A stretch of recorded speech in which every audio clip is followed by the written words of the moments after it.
ప్రభువు నామమునకు మహిమ కలుగునుగాక. ఈ ఉదయకాలము మీకందరికీ వందనాలు తెలియచేస్తున్నాను. ఈ దినము మిమ్ములను బలపరచు దేవుని మాట, నేను నీకు మొర్రపెట్టగా నీవు నన్ను స్వస్థపరిచితివి. కీర్తనలు 30వ కీర్తన 2వ చరణం. దావీదు భక్తుడు అంటున్నారు, నేను నీకు మొర్రపెట్టగా నీవు నన్ను స్వస్థపరిచావయ్యా అని దావీదు భక్తుడు ఈ భాగంలో చెప్పడం మనం చూస్తున్నాం. 2వ దినవృత్తాంతముల గ్రంథంలో 30వ అధ్యాయము 20వ వచనంలో చూస్తే, యెహోవా హిజ్కియా చేసిన ప్రార్థన అంగీకరించి జనులను స్వస్థపరిచెను అనే మాటలు మనకు కనబడుతున్నాయి. మీరు కూడా మీకున్నటువంటి ప్రతి అనారోగ్యము విషయములో దేవునికి మొర్రపెట్టినట్లయితే ఆయన స్వస్థపరిచే దేవుడు.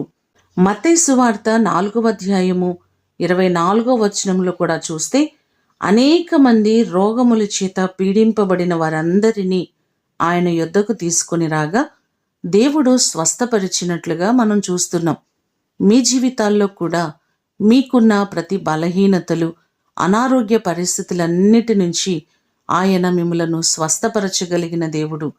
మీరు ఆయన సన్నిధిలో ఆయనకు ప్రార్థించినట్లయితే ప్రార్థన ఆలకించి దేవుడు మీ జీవితాల్లో కార్యము చేయుటకు ఆయన సిద్ధముగా ఉన్నారు.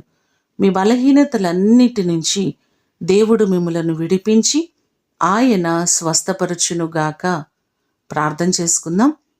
పరిశుద్ధుడవైన తండ్రి, మీ పాదములకు వందనాలు ప్రభువా. మేము మొర్రపెట్టగా మీరు స్వస్థపరిచే దేవుడవు. మీరు మాత్రమే ఆరోగ్యం ఇచ్చే దేవుడవయ్యా.